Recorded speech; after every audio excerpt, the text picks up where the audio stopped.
Okay, welcome back, everyone. We are about to start our second expert panel on governmental approaches and policies to generative AI.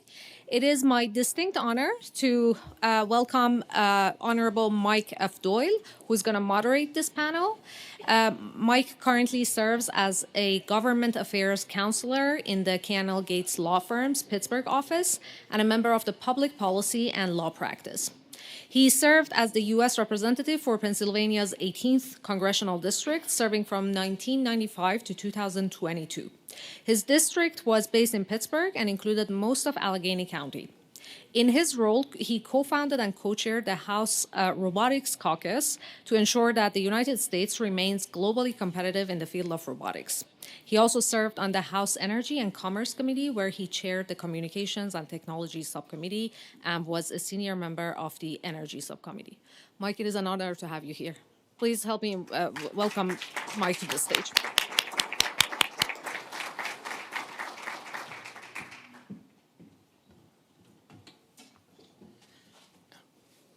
Thanks. Well, good afternoon, everyone. How's it been so far? You guys enjoying the program? Yeah. Well, it's great to be back at CMU. This panel that will be up today is going to be exploring existing governmental policies and guidance to ensure the ethical and responsible use of GenAI. The format's going to be like you've just seen. We're going to bring our three expert panelists up. Each of them will speak for 10 minutes on the work that they're doing. Then we'll go into a little moderated panel where we'll have questions for the panelists, and then we'll take questions from the audience. So, without any further ado, first I'd like to introduce Marc Rotenberg. Marc is the founder and president of the Center for AI and Digital Policy. It's a global organization focused on emerging challenges associated with artificial intelligence. He serves as an expert advisor on AI policy to many organizations, including the Council of Europe, the Council on Foreign Relations, the Global Partnership on AI, the OECD, and UNESCO. And in 2021, he was elected to the European Law Institute. His forthcoming casebook is The Law of Artificial Intelligence. Professor Rotenberg co-founded the Electronic Privacy Information Center, an independent public research organization in Washington, D.C., and co-authored the leading casebooks on privacy law. Marc, would you please join us here on the stage? Have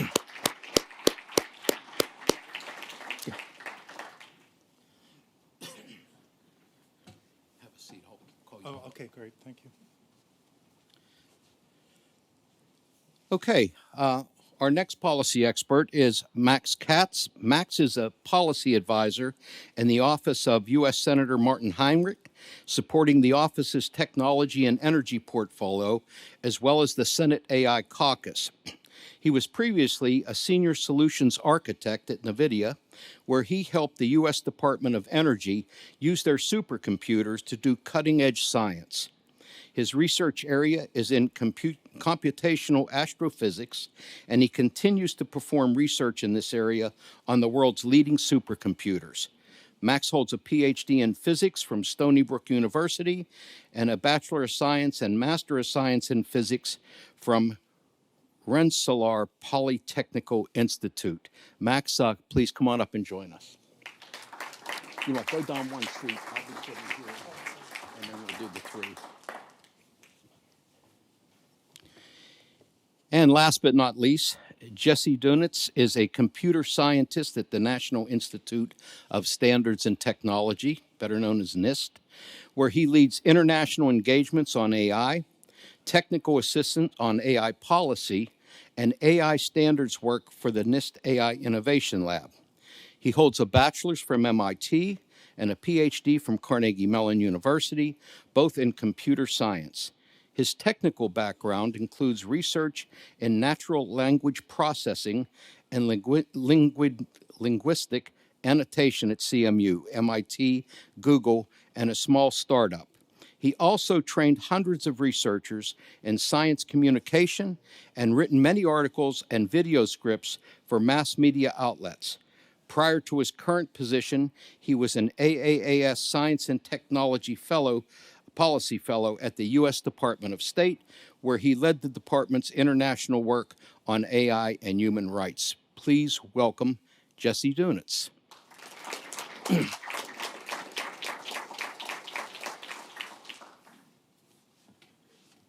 Jess.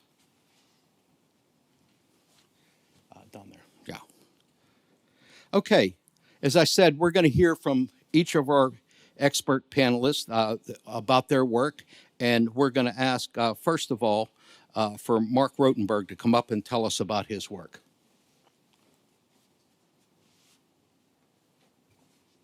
Thank you so much, and thank you for the invitation to be with you here today. I think I'm fulfilling my Washington obligation, being one of the few lawyers in the room. So if you don't mind hearing from a lawyer on AI, I think this is my calling. I'm also going to challenge a widely held assumption that technology is way out ahead of law and ahead of governance, and you know there's not much happening. I think what I've experienced over the last several years has been very rapid development in AI governance, and that's what I'm going to speak about. I want to tell you a little bit about my organization, CAIDP. I wrote an article for Communications of the ACM a number of years ago where I said, wow, we've got a lot of AI ethics frameworks. I counted over 800 about 5 years ago. And now it's time to evaluate what countries are actually doing in terms of their national AI policies and strategies and what they're choosing to enforce and implement. So we launched this big project, and we publish now annual report called AI and Democratic Values. That's small d, by the way. It's principles of democracy, like public participation and transparency and protection for individual rights. A lot of the phrases I'm going to use, by the way, you'll be able to find online. If you look for AI and Democratic Values, I think our report comes up top in a search result. It's now over 1,500 pages and covers 80 countries. And it gives us the ability, through a methodology that I set out, to actually evaluate on a numeric basis a country's AI's policies and practices. We have 12 metrics. We've been tracking this for 5 years. You can see on the slide the countries that make the top tier according to our methodology. It's also possible over time to evaluate a particular country and which direction they're heading in. Another big part of our work is training future AI policy leaders. We do online courses. We're in about 85 countries now. Our current class is over 350, and we do advocacy. This is my colleague Merva Hickok testifying in the U.S. Congress a couple of years ago about the need for the U.S. to update its AI policies. We've done a number of publications, reports for the Federal Trade Commission about the need for the U.S. to establish guardrails for AI services. We did a big project this past year with the International Bar Association on law and the legal profession. Merva has a book on AI and public procurement. That's the process of government agencies purchasing AI systems. I'm working on a legal case book. But I think the interesting question for us today is, what is AI governance? What do we mean by this phrase?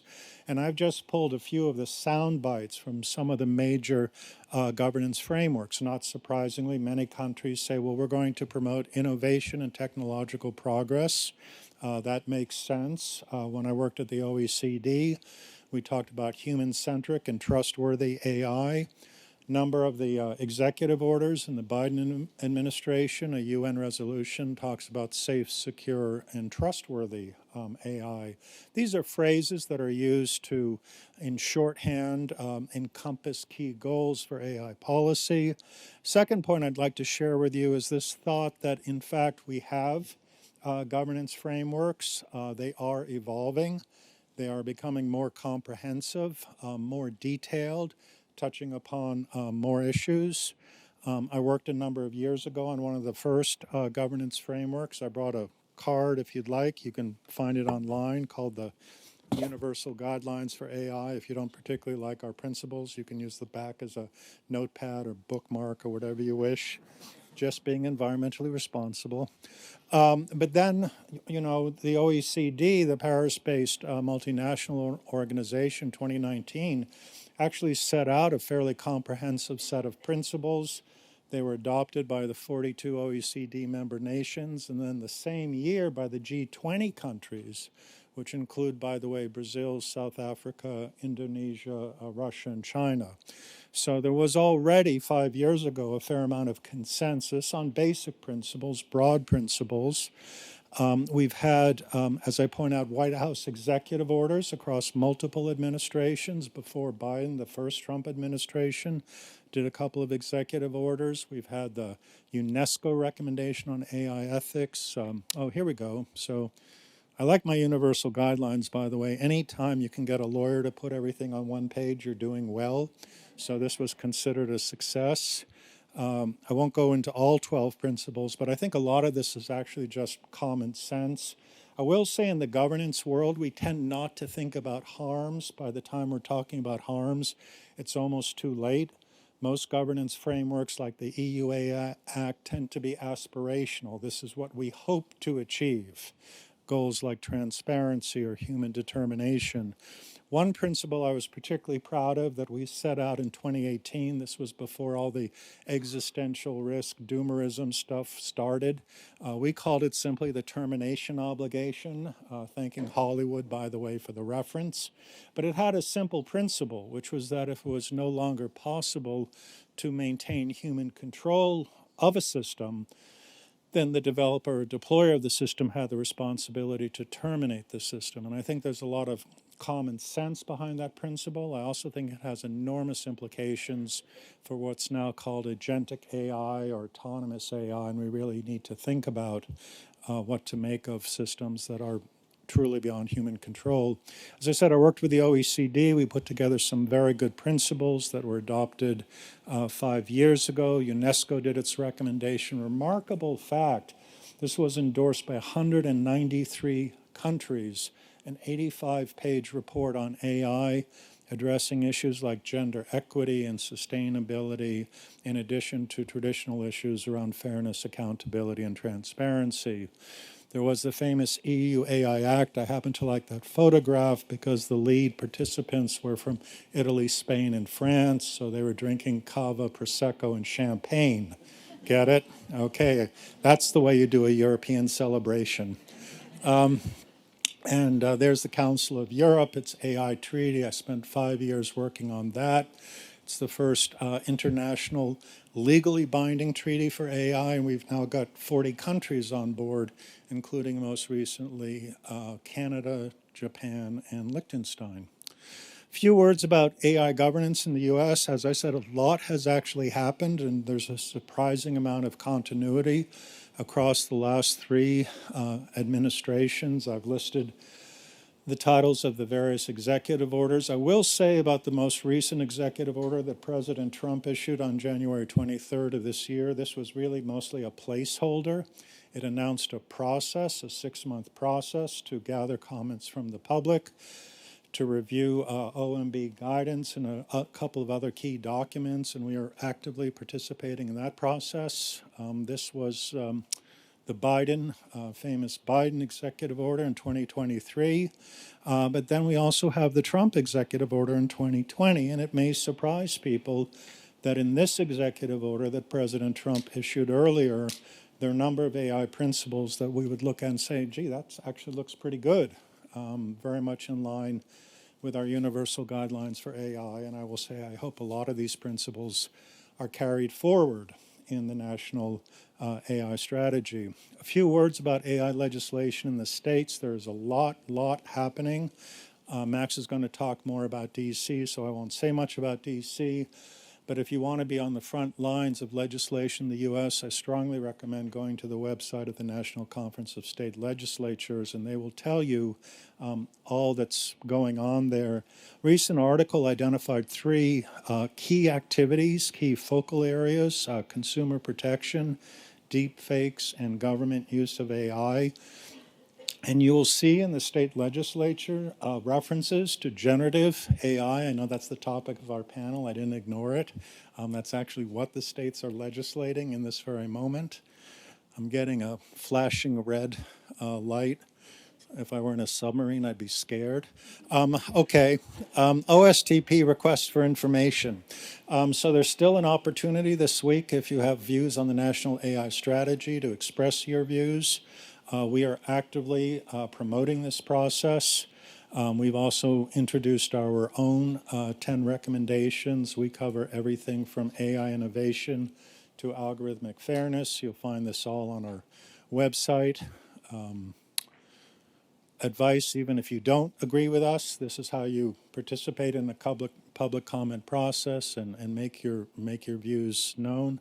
Next steps on AI policy. Well, I'm about to publish a new book called the AI Policy Source Book, and I'll just share with you a few key insights having participated in the development of these governance strategies. What I think is most important, first, is to recognize the level of engagement around the world. It's really quite exciting. Second is to understand this is an evolutionary process. I do think we need to steer a steady course. There was a tendency when generative AI came out for everybody to kind of say, oh, only generative AI is AI. I don't think that's correct. We're moving into a new phase of governance. We've got the norms in place. Now we talk about implementation. We also get to ask questions about what's working, what's not working, where's agreement, where's disagreement, and I think it's really urgent to get this done. Finally, that's our motto. We got laptop stickers. You're welcome to grab one from us, and if you'd like to see our new report, it will be out on April 3rd. Thank you so much.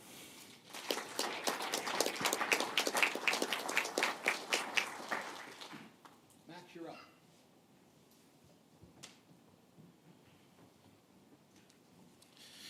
Hello, everyone. Nice to see you. In retrospect, I realized that my bio was a little bit embellished.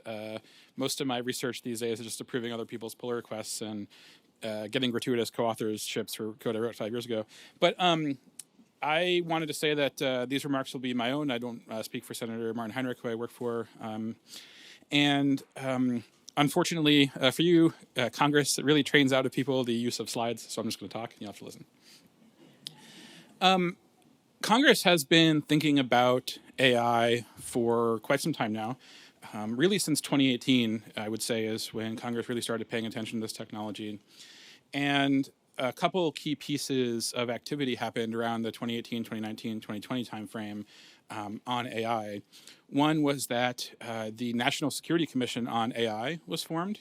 And that was a panel of experts that tried to put together a set of recommendations for the government on how to make sure that we were leading on AI. That report came out in 2021, so it's mostly obsolete.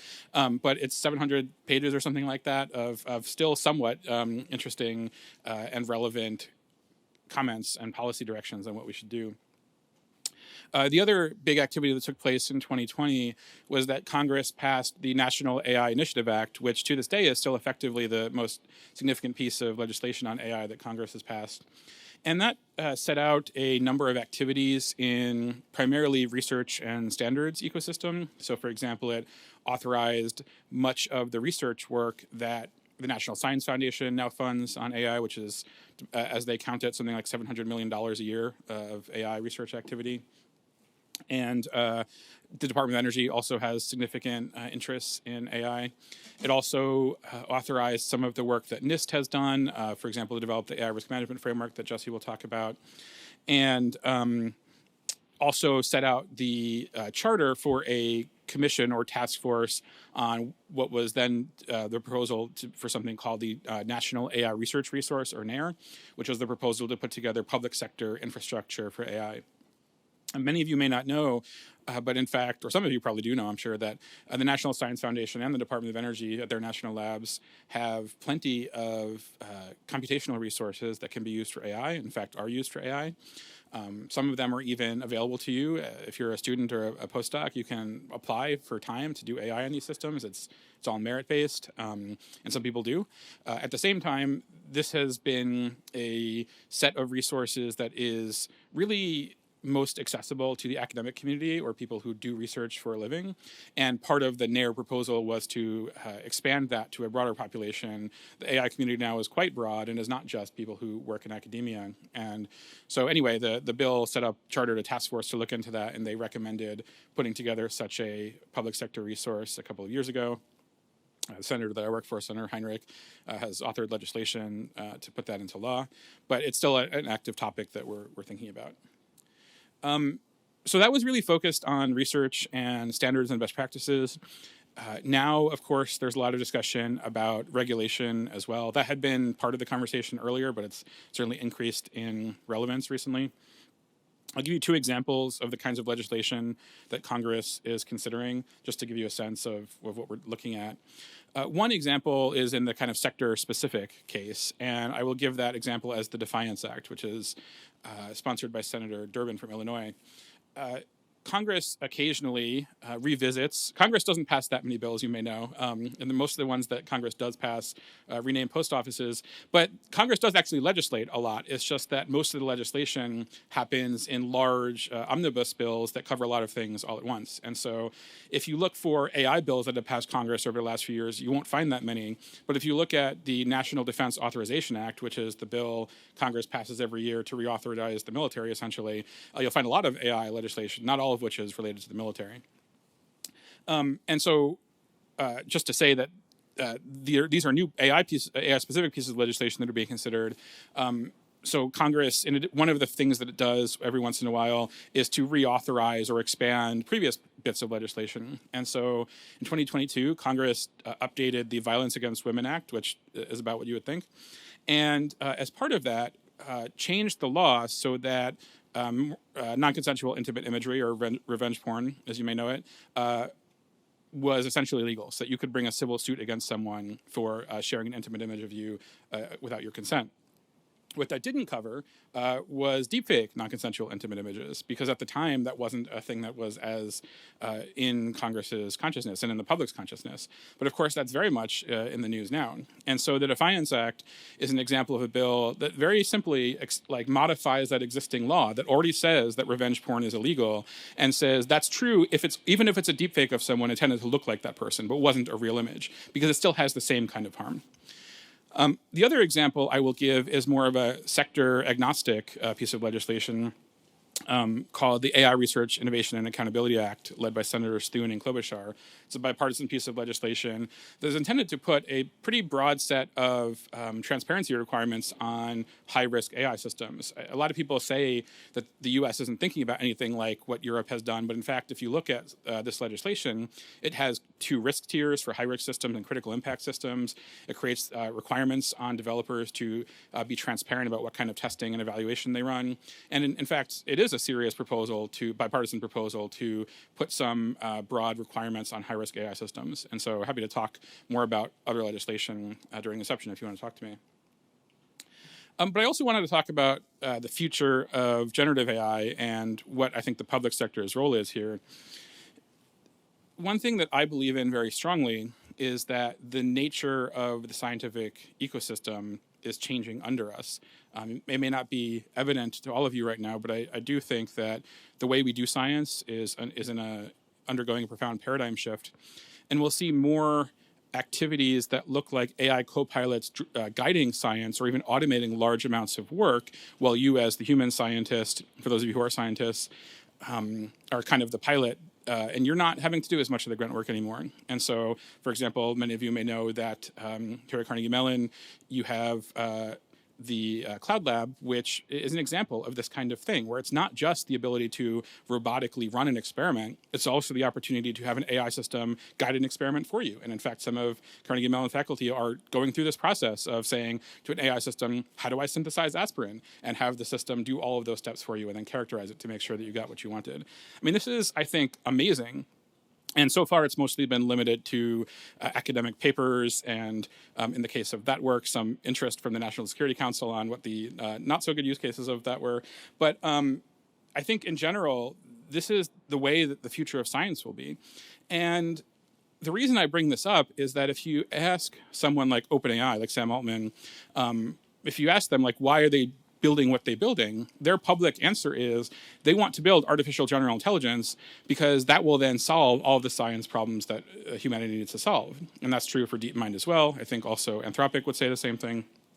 And that's interesting because it points to this, I think, shared idea that things like curing cancer and eliminating chronic disease and eliminating hunger are these positive use cases of AI that we want to get.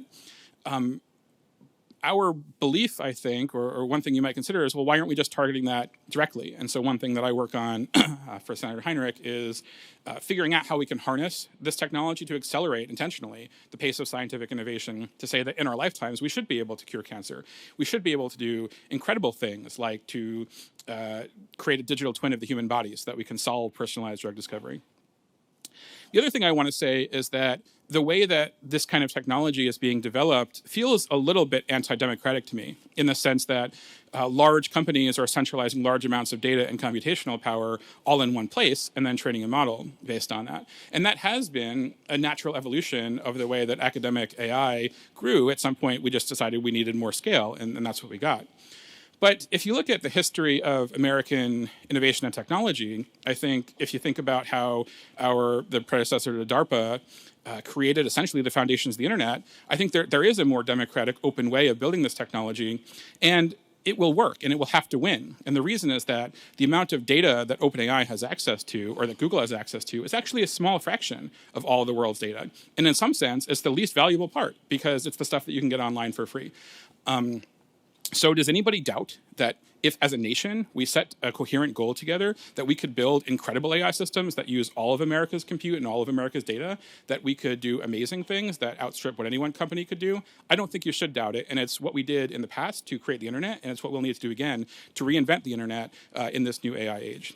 The last thing I want to say is, many of you can and should get involved in policymaking. I think it was said earlier that decisions are made by those who show up, and you should speak to your members of Congress about what you think, but also you can be policymakers yourselves, and there's plenty of fellowships that you can sign up for. And in fact, I did, to take people with a technology background and go into government. So I'm happy to talk more about that to you during this section if you're curious about how you can get involved too.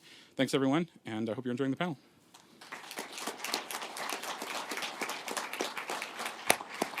Jesse.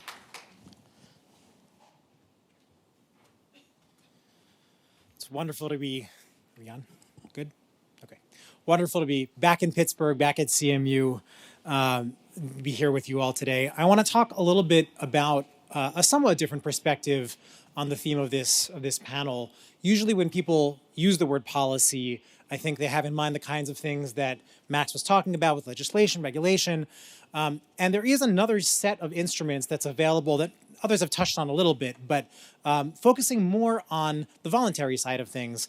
And that is what I and the team that I work with at NIST, and really NIST as a whole, as an institution, tend to focus on. By way of background, for those who may not be super familiar with NIST, the National Institute of Standards and Technology, we're an agency within the Department of Commerce. The mission is explicitly about promoting U.S. innovation and industrial competitiveness through advancing measurement science, standards, and technology. And so that's not quite the same type of policy as again, taking official stances on what should or should not be done, but it can provide very useful tools to others to help them achieve their goals. And I want to talk about two kinds of instruments that I, in my role at NIST, get to work on, and others in my institution, specifically frameworks of guidelines that governments produce, and then standardization, formal standards, technical standards, and I'll talk a little bit about the differences between those in a moment. I'll speak to this from NIST's perspective, but also with an eye toward how we generalize a little bit to the rest of the theme of the session, as well as other governments, even beyond the US government, and also mostly focusing on AI writ large, but highlighting some generative AI specific points. So just by way of introduction, starting on the frameworks and the guideline side of things, particularly the NIST AI risk management framework that was mentioned earlier, I just want to, as background, point out that this kind of instrument is something that government agencies produce all the time. There are very technical publications from NIST, from NSA, from other agencies on cybersecurity, among other topics. There are also, in some cases, some more policy-driven frameworks like this publication from the Department of State. This, by the way, is also not unique to the US government. These are example frameworks from governments in Japan and Korea. And so the AI risk management framework is NIST's flagship product in this space. And to explain where it comes from, I want to take you back again. 2018 is around the year that keeps coming up as approximately the time people really got interested in this stuff from a policy standpoint. And there were risks like bad generalization, fairness issues, et cetera, that were becoming much more prominent at that point. And so various organizations were putting together all these frameworks of governance principles, so many that there was this map from Harvard of 36 different frameworks. I've seen a database of 150 or so. I think Mark mentioned 800. So lots of options for principles. But even with all these resources, if you were a developer or you were a product manager, it wasn't clear what you should do to implement all this. And that was really the niche that the AI risk management framework was supposed to fill. Congress, as Max mentioned, mandated that NIST develop this voluntary risk-based framework for AI. Now, the point of these tables is not that I want you to read all the details, it's just that this is a detailed framework. At the same time, it remains a flexible framework, both because it's a voluntary instrument, so you have the ability to choose what you apply, but also because it functions basically as a buffet of different measures you can decide to adopt for your organization depending on your context. And crucially, when we talk about contexts, we're also thinking not just about the technical system, but about the human and the institutional context surrounding the system. What the right choices are is going to depend on the system and on all of those human aspects. And that socio-technical focus extends not just to how we think about context that we're trying to take into account, but also what the outputs are, what the recommendations are, what they're telling you to do is not just about making the system itself trustworthy, but also about how the institutions and the people working with the system can create that culture of responsible AI practice and use. So what's in the package? Well, the framework starts off with some background material, essentially, on what do we mean even when we talk about trustworthiness. And I won't delve into the details here, but it lays out a bunch of characteristics that are well established as things that improve trustworthiness of AI systems, discusses also some of their relationships shown graphically here. Then really the meat of the framework is the four, we call them organizational functions. I like to think of these as being collections of targets or target outcomes that organizations can shoot for, where each of those collections basically is a group of things that are approached from a common mindset or a common set of people within the organization, maybe different stages within the organization. The four functions are just briefly govern, which is about setting up the institutional structures, the procedures, the policies that an organization needs. We have the map function, which is about understanding the context and mapping out what are the possible risks you might encounter. We have the measure function, which is about setting up the test, evaluation, verification, and validation methods, TEV for short, for finding out what are the outcomes you're encountering, how are you doing at achieving trustworthiness. And finally, we have manage, which is about, given all of those issues that you've mapped and measured, how do you prevent bad outcomes from happening and respond to them if they happen. So that's a very brief overview of the AI RMF. It's become a fairly high-profile framework in this AI governance space, domestically and internationally. At the same time, we work very hard at NIST to incorporate lots of feedback from lots of external parties when we make a product like this, but it's still, at the end of the day, the US government, us as NIST, making recommendations. There is a different kind of instrument that really goes beyond that, and that's standards. And when I say standards here, I really mean what we jokingly at NIST call capital S standards, where this is the definition here from ISO, one of the premier standardization organizations, is a document established by consensus, approved by a recognized body that provides for common and repeated use, rules, guidelines, or characteristics for activities or for their results. These are put together by private sector organizations. These are a sample of those organizations working on standards specifically for AI, whether sectoral or across sectors. And again, private sector organizations that are trying to bring together consensus among lots of kinds of stakeholders, where government agencies are just one set among those stakeholders. Also academics and industry and nonprofits and so forth. all of these agencies, as well as the other stakeholders, are bringing their own needs. Many agencies are coming with operational needs. For example, you might have systems being used by the FDA or someone like that, or they want a standard that they're going to apply in regulation or in their own operations. For NIST, so let me just say, across the ecosystem, all of the agencies are bringing this kind of expertise and these kinds of needs. I'm showing here some of the topics that end up getting discussed in AI standards based on these kinds of inputs, again, from all of these different types of actors, including government agencies. This is in specifically ISO IEC, which has a joint committee that's one of the main loci, I guess, of standardization work on AI. NIST has a little bit of a special role in that space where our mission is specifically, among other things, about advancing standards and standardization and the use of standards. So we really participate in standardization across the entire pipeline of getting to standards and using those standards. That means doing the foundational, we call it pre-standardization research, things like what are the right metrics for measuring trustworthiness, or what are the right procedures for finding out whether a system works and doing that kind of testing that you might want. And then once we have a good idea, taking those ideas into the standards bodies, bringing our own expertise, not for our own needs, but just to help the ecosystem improve its rigor and its applicability and usefulness for everyone else, make sure there is a very strong suite of standards. So we're doing a lot of that right now, trying to come to the table and contribute to those standards just as technical experts. And then finally, helping with adoption and implementation of those standards. I should also mention a key thing for us is not just doing that ourselves, but we're trying to advance the ecosystem writ large. And everybody will always say they want there to be more people involved, more stakeholders in standard setting work.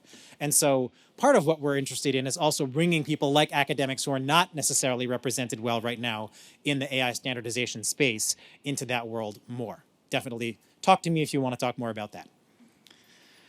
One last thing I want to highlight, back in the summer, we actually put out a plan for global engagement on AI standards. And this was not just targeted at US government stakeholders, but really the entire space of people potentially interested in standards on AI across the US. And so this suggested, did a number of things. It suggested possible objectives for work on AI standards, a number of topics where we thought it was particularly useful to think about trying to standardize something, and then also some actions that we and others can take to try to actually go out and do the good work. So we're working hard on both of those fronts, on the framework space, continuing to help people adopt and apply the AI RMF and giving additional guidance, for example, a follow-up document specifically on GenAI, as well as, again, working on all parts of that standardization pipeline. Welcome any interest or collaboration with other folks on any of those, and I encourage you to check out the material we have on all of these topics on our website, as well as to email us if you are interested in talking further. Thanks.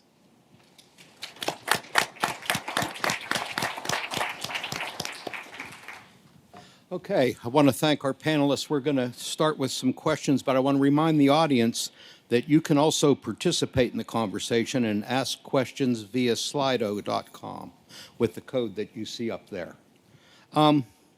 Much of AI policy proposals are predicated on narrowly scoped AI. So my question is, how should we go about regulating general purpose AI technologies? Does it suffice to regulate the use, or do general systems require different treatment? For example, should companies be allowed to pursue artificial general intelligence at all? And if so, what measures should be taken to avert risk? Marc, we'll start with you and just go down the line. Yeah, it's a great question, and it also goes a bit to the different approaches to legislating in the US as opposed to the EU.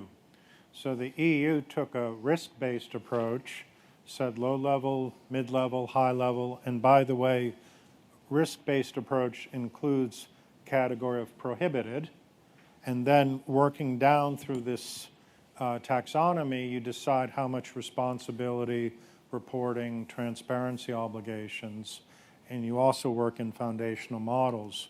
What's happening in the US, I would say, is more sector specific. We tend to look at AI in particular settings like deep fakes or misinformation or labor displacement, and try to imagine legislating the AI component. Personally, I think the EU approach is over time a little more durable. We saw that with data protection because the GDPR provided a generalized framework that's been somewhat easier to manage than our US sector-specific approach. But we'll see. It's a very interesting moment to consider that question. Max, what do you think? Well, first I'll say the government clearly has an interest in what's going on with this technology. When you have private sector companies saying that it is their business model, it is their plan to build technology that can replace all of the tasks that the human mind can do, that is a fascinating thing that government should definitely be involved in. It doesn't mean that the answer is necessarily say what you can and cannot do to build that, but to think that we would just not have an interest in some sort of regulation or governance of that technology is obviously, I think, facile. The challenge is precisely what to do about it. And part of the message that I was trying to provide up there is that there is a way to provide a positive example for how these things can be developed, rather than just saying, no, here's what we don't want you to do.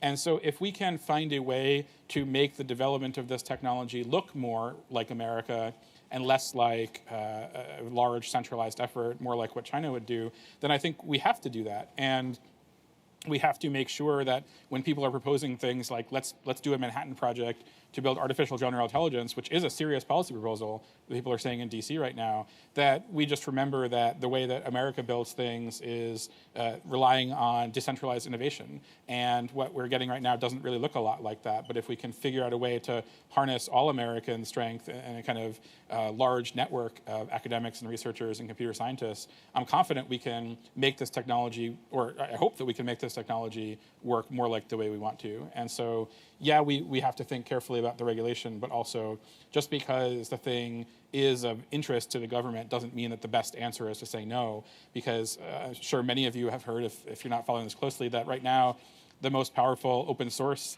foundation model in the world comes from China. And that is not a thing that I think the US as policy leaders in this area should be okay with. So we can't stop this, we can't put this back in the bottle, but we can certainly shape and guide it the way that looks like what America would want to build. Jesse? I can't answer the question from a regulation standpoint per se, since that's not the space that NIST operates in, but just thinking of it from a risk management standpoint, when we released the AI risk management framework in January of 23, and then of course ChatGPT showed up on the scene that fall, people immediately started saying, well, of course you have to go back to the drawing board now, right? And the answer was always, no, actually, if you look at what these 4 organizational functions suggest that you ought to do to manage risks, all of those same things are the same things that you'd want to do for managing the risks of generative AI systems. That doesn't mean that there's nothing else that you would want to do in addition to that. You wouldn't need to specialize it. There are some additional things that you need to think about for applying those same principles and those same targets and actions to generative AI. I mean, I didn't really talk about it in the presentation, but there's dozens and dozens of categories and subcategories for each of those 4 functions that get fairly specific, and additional NIST guidance as well. So with all of that, there's plenty to apply. You might then need to do something like what we did with the generative AI profile of the AI RMF, where we laid out, okay, here are some specific risks that are unique to or exacerbated by generative AI systems compared to traditional systems. And here are some of the ways that you can specialize all of the guidelines that we already suggested for AI systems writ large to apply them to generative AI systems. So I would say that although there is a need for additional thinking and additional guidance on how to approach it, you don't throw out everything and start from scratch for general purpose systems. Yeah, we got a question from the audience just looking for some context to this question we're discussing, and the audience member asked, what is the definition of AGI to which you subscribe? So what is it we're talking about here? Well, I don't particularly like the question because I think there's too much emphasis on AGI and whether we have AGI. I remember, I think 20 years ago, Ray Kurzweil was using the term singularity. So we understood singularity as the moment in time where machine intelligence exceeded human intelligence. And the great worry, of course, was that once that moment is passed, we lose the ability to govern AI. But my presentation is really to understand AI governance as a continuum. And I don't think from the governance perspective, AGI is, end of day, let's find a different profession. So I tend to avoid that discussion. Okay, well, let's move on. Max, I want to ask you, there's a common perception that regulating AI requires striking some sort of a fine balance between innovation and safe, ethical, and responsible development and use of the technology. Different jurisdictions have taken very different approaches to AI regulation. Let's talk about the U.S. first. In your assessment, are there domains and considerations where we have bipartisan support for AI regulation? Oh, for sure. First of all, there's a lot of bipartisan support for figuring out how to enforce existing law as it applies to AI systems. And an example is that the FDA has regulations about how you can market medical devices, and a lot of those were written up at a time when you basically give someone a product like a pacemaker, and the intention was for it to operate the same way for a long time. Now that we have software as a service models that are very predominant in the healthcare industry that allow you to not just have software help analyze what's going on with you, but also to have that software be based on machine learning systems that can update over time, it's very important that agencies like the FDA be able to have a process that can respond to that. And so a lot of the work has been focused on how do we update this existing standard. Everybody believes the FDA should look at at least a high-risk medical device before it's used. But if that medical device is being constantly updated, how do we figure that out? That is a pretty bipartisan area.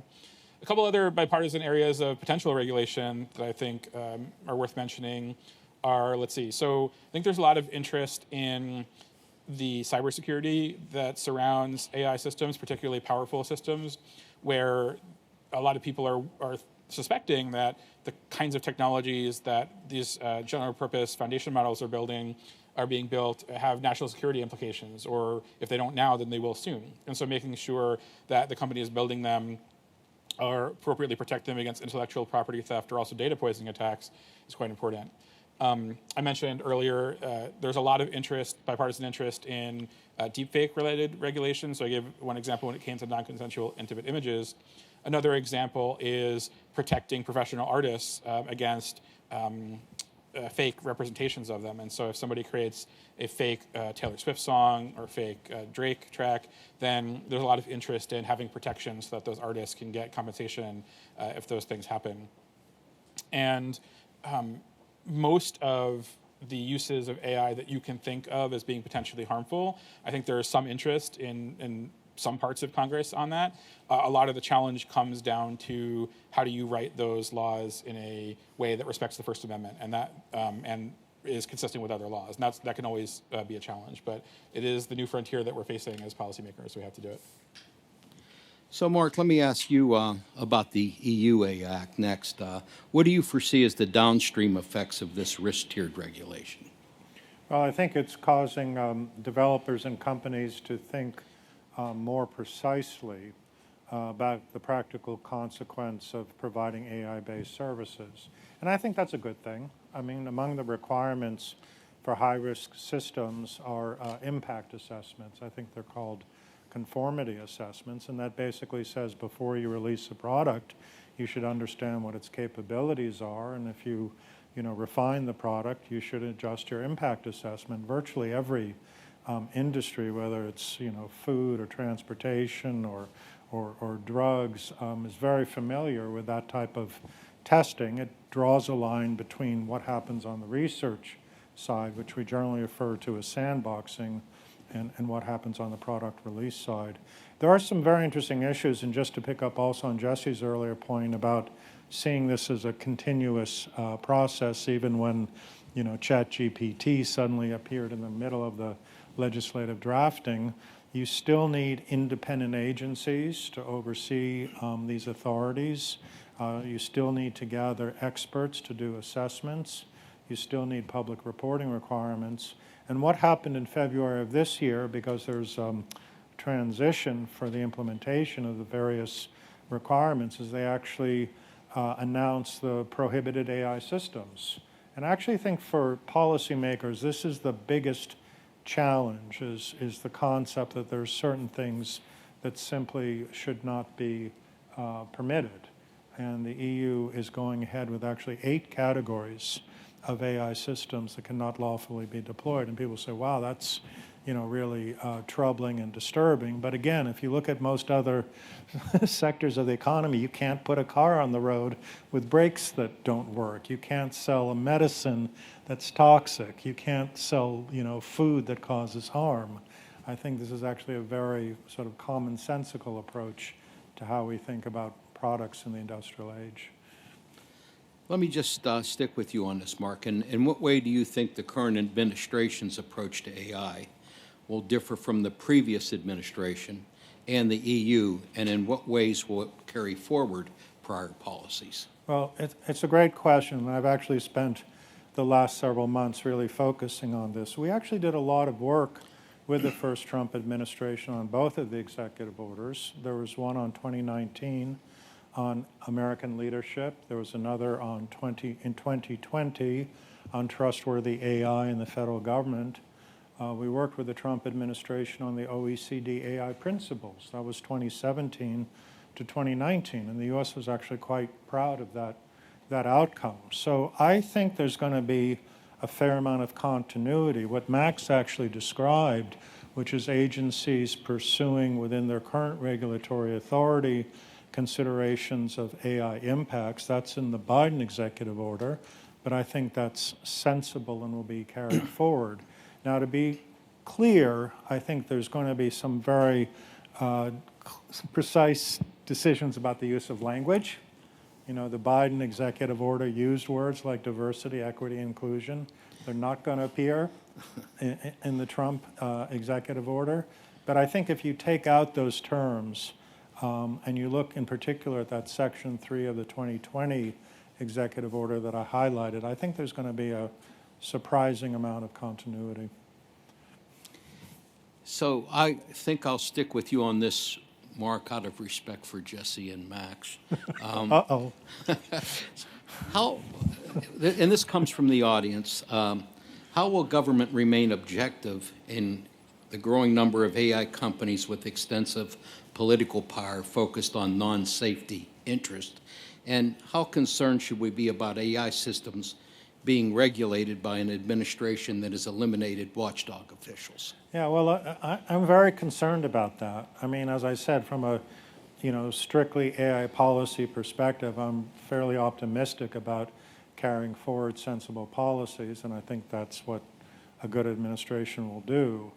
But when you take a step back, you also have to consider how government functions. You have to consider the role of independent watchdogs, conflicts of interest, and it is in the nature of amassing, a lot of money and a lot of power that corruption occurs. It just, we know this, it's human nature.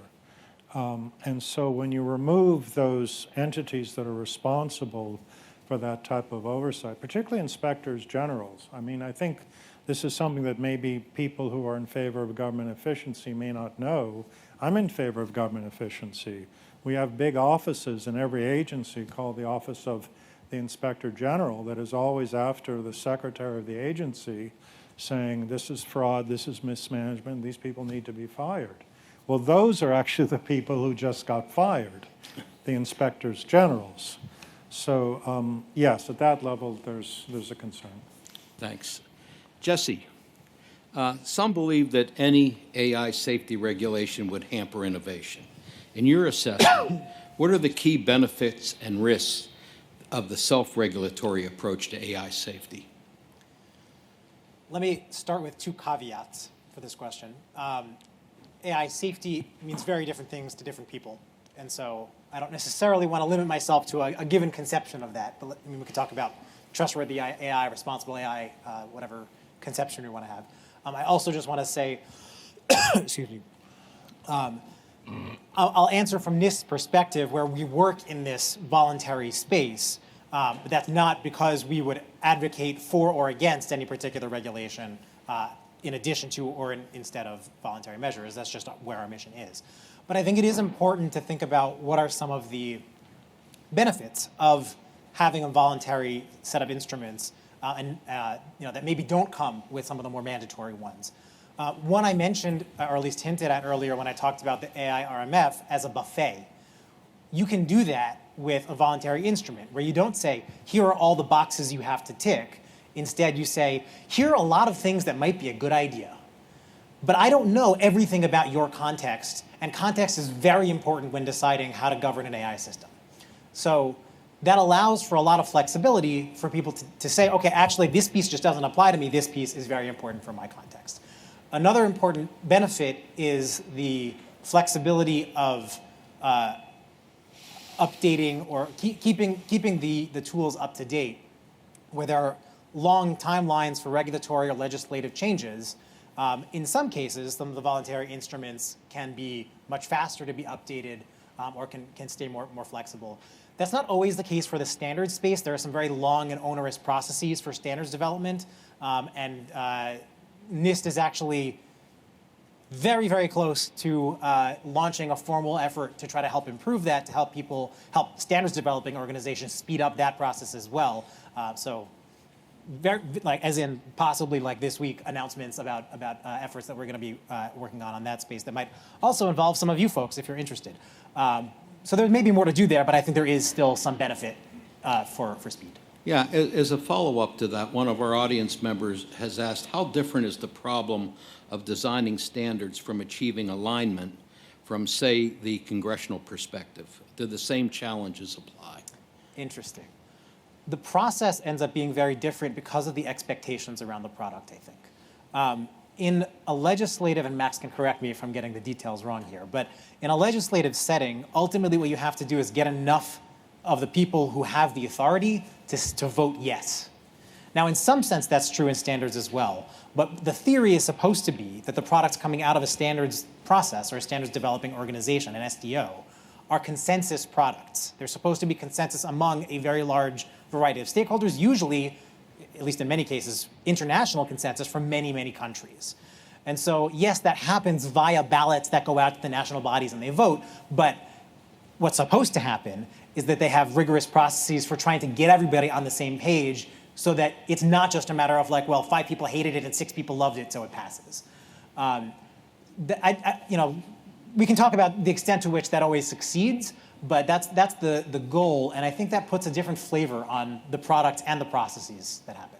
Yeah, and maybe finally on that subject, someone from our audience is interested. To what extent do you think the existing GenAI companies, OpenAI and the like, are open to or interested in following NIST voluntary standards?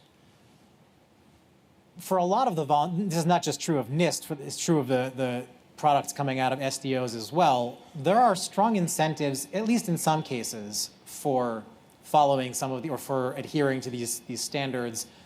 In many cases, there will be an external conformity assessment ecosystem where there will be people whose job it is to look at an ISO standard, say, and come into a company and say, oh, look, they are in fact following all of the things that they're supposed to do under the standard. Yes, we certify that they're compliant with the standard. And that allows the company to say, hey, investors, you can trust us. We're not going to drag your reputation down. Hey, customers, you can buy from us. We're not going to do something terrible to your users. Yeah. So there are incentives and reasons why they like to be able to claim that they're following those products. It is also possible, this is not our business, but it's possible for regulators to then come along once these standards or these frameworks exist and say, hey, by the way, we, the FDA, or we, pick your favorite regulatory agency, are going to adopt this standard and say you actually have to follow this for some purpose. Thanks. Max, Trump administration's put an RFI on the development of an artificial intelligence action plan to define the priority policy actions needed to sustain and enhance America's AI dominance and to ensure that unnecessarily burdensome requirements do not hamper private sector AI innovation. I'm curious, what do you think should be included in the resulting action plan? Well, as Marc already pointed out, there has actually been a fair amount of continuity between the first Trump administration and the Biden administration on what the general plan is on AI. And a lot of that really was focused on U.S. leadership in this technology as a first principle. And I expect that will continue to be a theme for this new administration as well. I think from our perspective, it's really important that the focus continues to be on democratization of the technology and of finding a way, some mechanism for academia and for small business to shape the future of the technology, not just for large tech companies to do so, and to continue investing in the academic and science community, where I think a lot of the breakthroughs in AI came from academia and still do. And so having an investment in continued investment in the National Science Foundation, in NIST, and the Department of Energy, I expect, I hope will be themes of what the administration puts forward, because that really is the crown jewel of our continued leadership in this technology. Let me just follow up with that too. There's countries experimenting with AI regulatory sandboxes. Do you think the U.S. should adopt a similar approach to AI policy experimentation? Well, I think so, at least in some cases. Senator Heinrich and Senator Mike Rounds, who is one of his close partners on AI policy, recently joined together for legislation in this area, in the area of financial services, where it's a very highly regulated field, and where you can't just put out a new product and then just have no restrictions on it. But at the same time, you want to be able to learn from experience. It's kind of crazy that we would expect a business to be able to predict all of the consequences of the use ahead of time. Some of it you can only learn by doing. It's just a fact of the world. And so having an environment where the regulator and the company can work together to figure those things out, rather than having it be a more antagonistic relationship, is actually, in some cases at least, a productive thing, in cases where you can be sure that there is no conflict of interest, as we were talking about before. So I hope to see more of that. It definitely needs to be used on a case-by-case basis, but there are cases where it is an appropriate tool. Mark, what do you think? Well, I think it's important to understand that when you're talking about regulatory sandboxes, you're presuming that you have a regulation in place. So the regulatory sandbox, sort of sets apart in the research community and gives you the space to do the creativity, and certainly that was for the EU AI Act. I take Max's point. It is true that we have, sectors in the U.S. economy, finance to be sure, that are heavily regulated, and introducing AI, creates some new challenges. But I'll also mention, since we're on this, that AI and decisions about people regarding credit is actually now an area of great concern.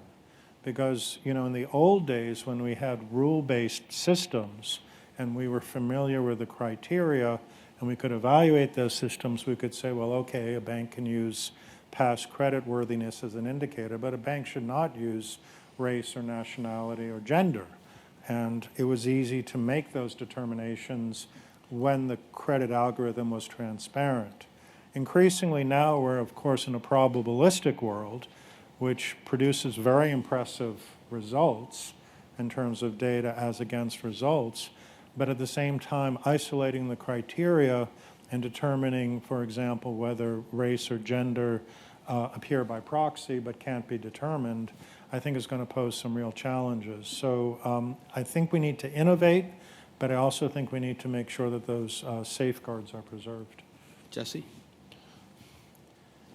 I might pass on this one. Okay. So let me ask, what role do you believe various levels of government, local, state, and federal, will play in governing AI in the next 5 years? And Mark, I was thinking maybe you could talk a little bit about Colorado 247. Yeah, so that's a very interesting question. We are having some difficulty in Washington passing legislation, although I will say, Max, I followed and I worked in the Senate a number of years ago on tech policy. I've been very impressed by the bipartisan pairings. I mean, if I mention, I don't know if the names will necessarily resonate, but to see Senator Hawley and Senator Blumenthal, or Senator Warren and Senator Graham, or Senator Cruz and Senator Klobuchar. These are people, as they say, who would not agree on much of anything else, but on AI and elections, or AI and consumer protection, or AI and deep fakes, they've actually introduced bills, and I'm hopeful that the Senate at least will take some action. But in the short term, I think the answer is actually going to be in the states, because the level of activity in the states, and frankly the public support, because I also look at polling data, there are very high levels of support in the US across demographics and across political groups for regulation of AI. And the longer that Washington takes to come up with some type of legislative approach, the more likely you will see states regulating. And this, frankly, creates its own kind of chaos, because now you have companies that are trying to comply with different standards. Colorado, you mentioned, was the first. Virginia has just adopted a law very similar to Colorado. Texas is about to adopt a law that looks remarkably like the EU AI Act. Kind of have to wrap your mind around that outcome. But you're seeing it in a lot of the states on a lot of these issues. You know, people are legislating. Well, I see we still have about 5 minutes for audience questions, and let me just start. One member of our audience says, as a founder of a startup, how do I best stay updated on AI policy and regulations on a federal and state level so that I'm always developing in compliance? Well, I would just say that at K&L Gates, this gentleman, Steve Gelman, is the head of our AI Tagger team. And one of the things we do all the time for our clients is update them on federal and state policy regulations. That's not a commercial, but I thought I'd give you a plug there. So any advice for this audience member that's looking, how does he stay up to date, besides calling us? All right, let's move on. So, there are some trade publications. There are some trade publications that will help you. That we can, there you go. Coming up with them off the top of my head. We do a weekly newsletter, which anyone is welcome to sign up for. But I'll also mention I'm oftentimes going to ChatGPT and Claude and Perplexity and others and get these little briefing memos. And if you have 3 or 4 of them, you can usually figure out somewhere in the middle what the reality is. Okay. I hear a lot of laughs. We have a question from the audience. Let's see. The language of the executive orders, both by Biden and Trump, have prioritized national security. What conversations exist regarding the militarization of AI? Wow. Yes, that the statement is true, although remarkably the last Biden national security memorandum actually set out several prohibitions on the use of AI in weapons systems, which, by the way, is a really interesting area because it's an area where countries are competing for advantage and countries are like seriously afraid of losing control. And so you have high-level meetings between the US and China, even as there's a lot of market competition to try to figure out how to manage the use of AI in the military. I don't know what the new executive order will say, but my intuition is that it's going to carry forward a lot of the same guidance, in part because the generals want to be able to maintain control of decision-making. And if you automate warfare, you know, you're delegating a critical decision. Okay, next question. To the point about the internet, given the power dynamics of AI for private and public sector, how would the panel suggest fostering decentralized open approaches? Well, what I will say is that, and this goes back to the point about how standards are developed. The way that standards are developed mostly from the beginning is completely voluntary, and it's a group of people who all share a common goal working together to build something. And so when you use the internet today, there is no law that says you must use the internet protocol. It's just that the network you can talk to will be very small if you don't use that protocol. And so if you want to be part of that discussion, then essentially you just need to roll up your sleeves and get involved. And so I think the path forward that I'm recommending is that we be the change that we want to see. And we say that we're going to build a network together, maybe in academia or in the public sector as a whole, and have it be voluntary and more and more consensus driven. And then over time, you can then build in formal structures around that. But it starts from a sense of we are working together to achieve a goal. And going back to my point, about why this should work, it should work because the amount of data that you have access to and the amount of compute that you have access to as an entire academic community is actually quite large. And if you can find a way to build a network around that, then you can potentially build things that are quite competitive, if not better, than what the private sector can come up with, because they don't have your data, and you probably won't give it to them unless there's a way for you to ensure control over that and that you get compensated for money that's being made on that. And so it is a possible thing to do. We just have to work pretty hard to do it. Okay, I think our final question: how can us social scientists help channel public demands and needs to inform policy making at the congressional level? I'll repeat back to my point earlier, which is you should and can meet with your member of Congress or their staff, but also you should seriously consider like taking a year or two serving government yourself, and fellowship programs exist to do that.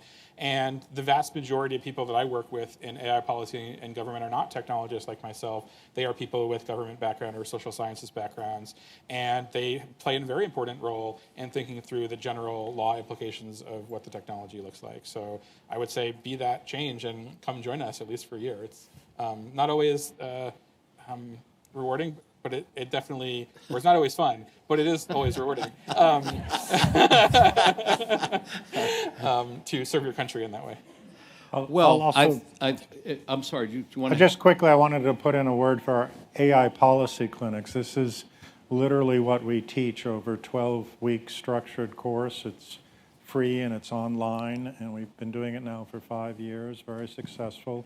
We are teaching people how to engage policymakers on AI governance. And I think the critical skills, Max has mentioned, being able to articulate concrete recommendations. If you have a suggestion, make it clearly and make sure you're talking to the right person. Well, great. Well, I want to thank all three of you for your expert panel and your questions and answers. I thought you guys did a great job. Let's give them a round of applause.